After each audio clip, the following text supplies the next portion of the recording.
Hotu, Namo Buddhaya. Hai semuanya, apa kabar? Bertemu lagi kita pada video pembelajaran pendidikan agama Buddha dan budi pekerti. Di video ini, kita akan membahas mengenai ekologi dalam agama Buddha, pandangan agama Buddha tentang makhluk hidup, dan kesalingtergantungan antara makhluk hidup dan lingkungan. Tujuan pembelajaran kita hari ini adalah yang pertama, siswa dapat menjelaskan ekologi dalam agama Buddha. Yang kedua, siswa dapat memahami dan menjelaskan penyebab tumbuhan tidak termasuk makhluk hidup dalam agama Buddha. Yang ketiga, siswa dapat memahami dan menyebutkan alasan makhluk hidup dan lingkungan saling bergantung.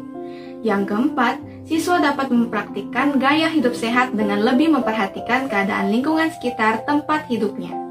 Baiklah, mari kita langsung masuk ke pembahasannya. Salah satu permasalahan dalam kehidupan manusia adalah lingkungan.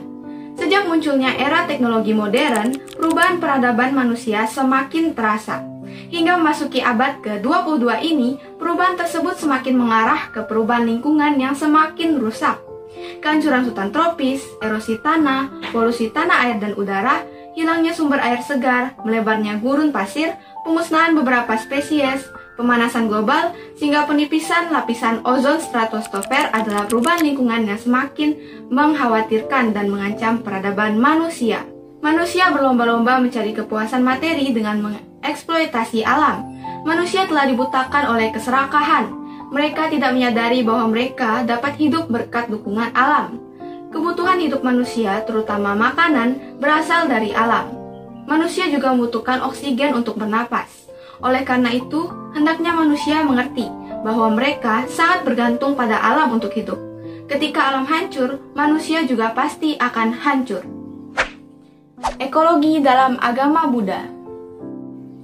Ekologi berasal dari bahasa Yunani, terdiri dari kata oikos yang artinya rumah atau tempat hidup, dan logos yang berarti ilmu.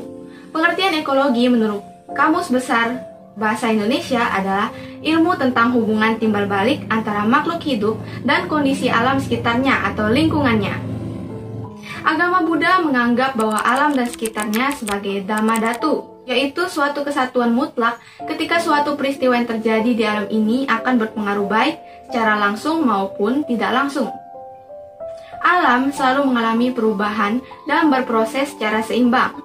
Segala sesuatu yang berkondisi bersifat tidak kekal atau anicca, tidak memuaskan atau dukkha, dan tanpa inti yang kekal atau anattata. Menurut ajaran Buddha, semua fenomena yang terjadi di alam merupakan sebab akibat yang saling berkaitan. Hal ini dirumuskan dalam hukum Paticca Samuppada sebagai berikut. Dengan adanya ini, maka terjadilah itu. Dengan timbulnya ini, maka timbullah itu. Dengan tidak adanya ini, maka tidak adalah itu. Dengan terhentinya ini, maka terhentilah itu. Semua yang ada di bumi ini saling berhubungan satu sama lainnya untuk saling mempertahankan eksistensinya, dan tetap sadar bahwa di dunia ini tidak ada yang permanen. Manusia dengan makhluk lainnya dan dengan lingkungannya harus saling melindungi dan tidak saling merusak. Pandangan agama Buddha tentang makhluk hidup.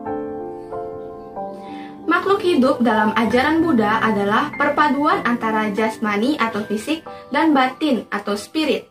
Batin merupakan perpaduan antara kesadaran atau winana, pencerapan atau ingatan atau sanana, perasaan atau wedana, dan bentuk-bentuk pikiran atau sankara.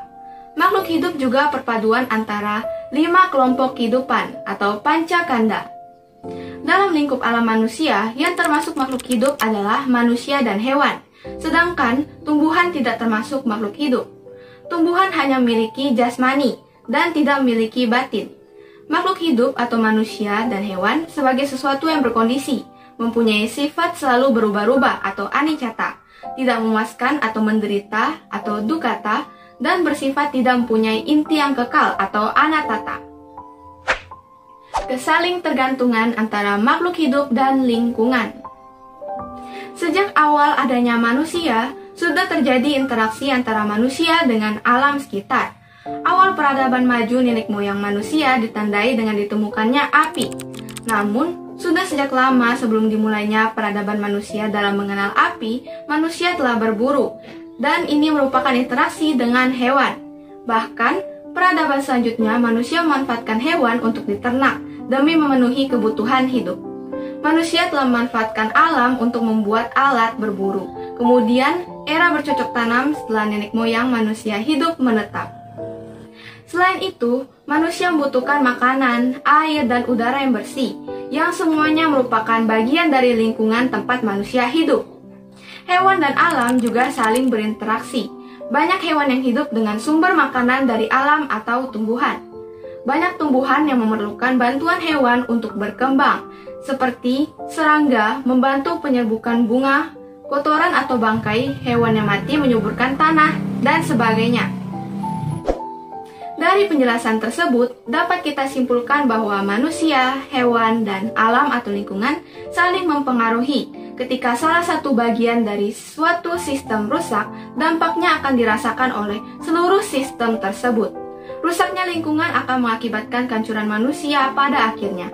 Telah dijelaskan bahwa alam maupun makhluk hidup memiliki sifat selalu berubah atau berproses. Susunan wujud atau rupa manusia juga sama dengan alam menurut ajaran Buddha, yakni tersusun atas unsur padat, cair, panas, dan gerak. Ajaran Buddha memandang bahwa semua fenomena yang terjadi di alam semesta adalah saling mempengaruhi dan berinteraksi. Semua yang terjadi berdasar hukum sebab akibat yang saling mempengaruhi. Setiap sebab yang terjadi, baik itu dilakukan oleh manusia, hewan, atau hukum geologi, akan menimbulkan akibat yang dampaknya akan dirasakan kembali oleh manusia, hewan, dan alam. Buddha menyadari hal tersebut, sehingga beliau mengajarkan kepada umat manusia untuk menghargai hewan maupun tumbuhan. Dalam Pancasila Buddhis aturan pertama, Sang Buddha mengajarkan manusia untuk menghindari, melukai, atau menyakiti makhluk hidup.